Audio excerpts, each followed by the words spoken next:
eclesía de Corintios, atención a la eclesía de Efesos, atención a la eclesía de Colosenses, de Filipenses, atención a la eclesía de Tesalonicenses y aún atención a la eclesía que estaba en las casas.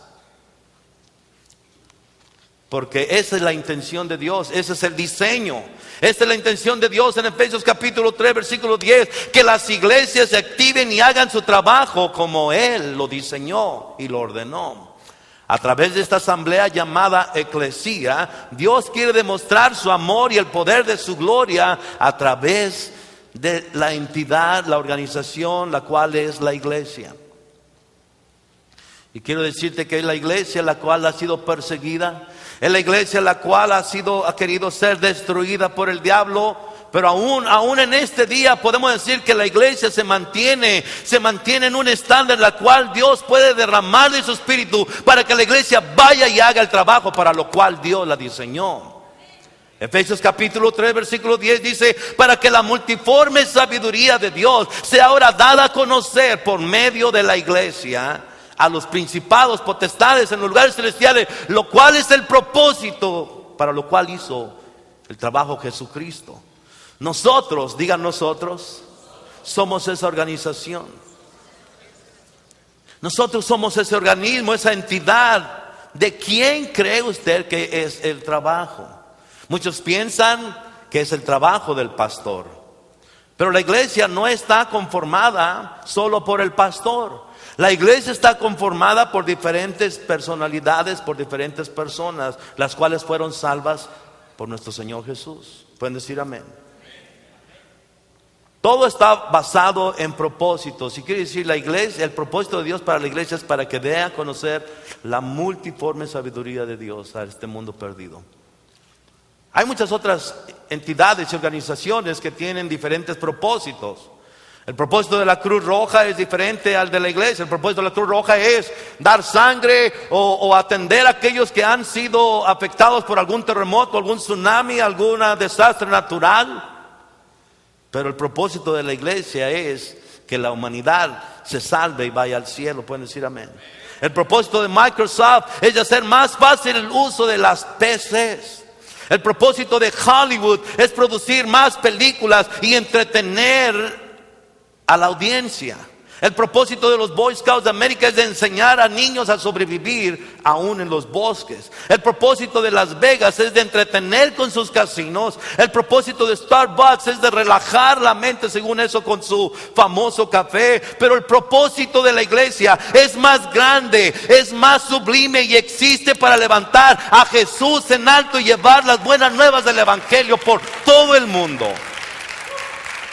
Para que todos escuchen el evangelio de Jesús por lo menos una vez. Ese no es mi propósito, ese es el propósito de Dios para la eclesía. El propósito de Dios es que, número 2, apunta en tu hablan, el pueblo de Dios aún en situaciones difíciles apoyaría la obra de Dios.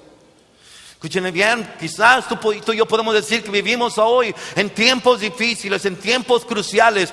Pero quiero decirte que no son iguales a los tiempos de la iglesia primitiva, donde la iglesia primitiva era perseguida, donde la gente era echada en las cárceles, en los calabozos, en las catacumbas, donde los cristianos eran levantados de las catacumbas y los ponían en el estadio romano y los encendían como antorchas para alumbrar la noche. Esa es crisis, esa es persecución. Ellos no estaban solo hablando de una crisis económica, pero ellos estaban hablando de una sociedad perseguida. Pero aún a base de esas situaciones difíciles, la iglesia mantenía adelante. Ellos se abrazaban en el Coliseo romano y cantaban al Señor alabanzas y adoración cuando ellos estaban siendo tragados literalmente por los leones. La iglesia piensa hoy en día que estamos pasando por tiempos oscuros, cuando en realidad la iglesia primitiva es la que pasaba por esos tiempos difíciles de persecución. Todos los discípulos excepto Judas Iscariotes, todos ellos fueron perseguidos y todos ellos murieron como mártires.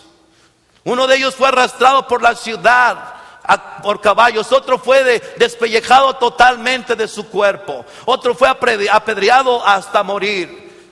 Otro fue hervido en aceite y fue negado a morir hasta que el Señor lo llevó. Quiero decirte que todos ellos sufrieron persecución, pero aún en medio de la persecución, aún en medio de la tribulación, aún en medio de esa situación drástica y trágica, todavía ellos se mantenían adorando al Señor y mirando de qué manera podían ellos apoyar financieramente a la obra de Dios, para que el Evangelio de Dios continuara siendo predicado. Hechos capítulo 4, versículo 31 al 37 nos lo escenifica. Dice la palabra: y la multitud de los que habían creído eran de un corazón y eran de una sola alma. Y ninguno decía ser suyo propio nada de lo que poseía, sino que tenían todas las cosas en común. Imagínate que todos dijeran: esta es tu casa. Y muchas veces, como decimos nosotros los latinos, mi casa es tu casa, pero de la puerta para afuera.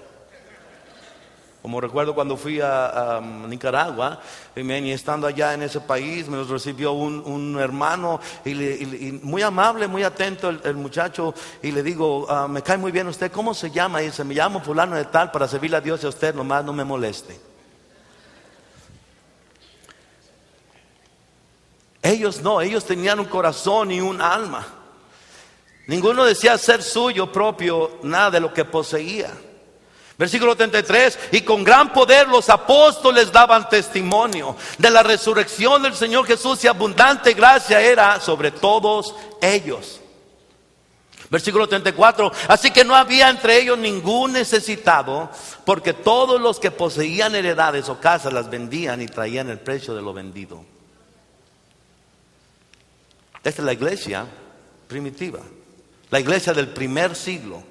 Y lo ponían a los pies de los apóstoles y se repartía cada uno según su necesidad. Versículo 36: entonces José, a quien los apóstoles pusieron por sobrenombre Bernabé, que traducido es hijo de consolación, levita natural de Chipre. Versículo 36: como tenía una heredad, la vendió y trajo el precio y lo puso a los pies de los apóstoles. Este no es el caso de Ananías y Zafira. Él tenía una propiedad y él vino, la vendió y la trajo a los pies de los apóstoles. ¿Cuál es la diferencia entre este tiempo y el tiempo de la iglesia primitiva?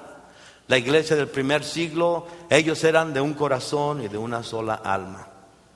Eran completamente comprometidos, daban testimonio y entendían que habían de morir para vivir.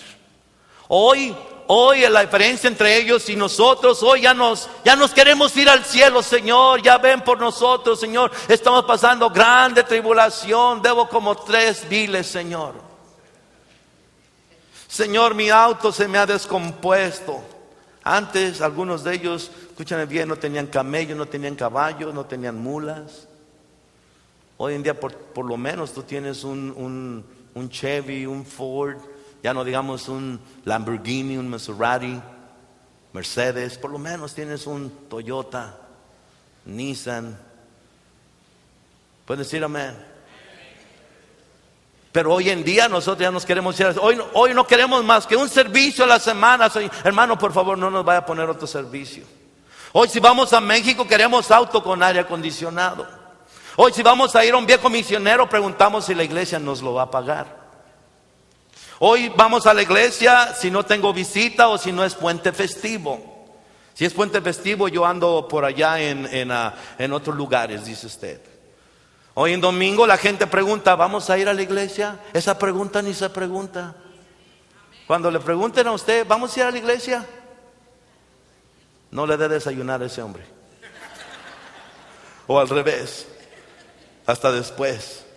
¿Me está entendiendo? Hoy si el pastor habla de finanzas, de ofrenda, de diezmo, de apoyar para el presupuesto, me levanto y me voy. Pero antes ellos, el evangelio era más importante que sus casas, que sus tierras, que sus posesiones, que sus camellos, que sus alhajas.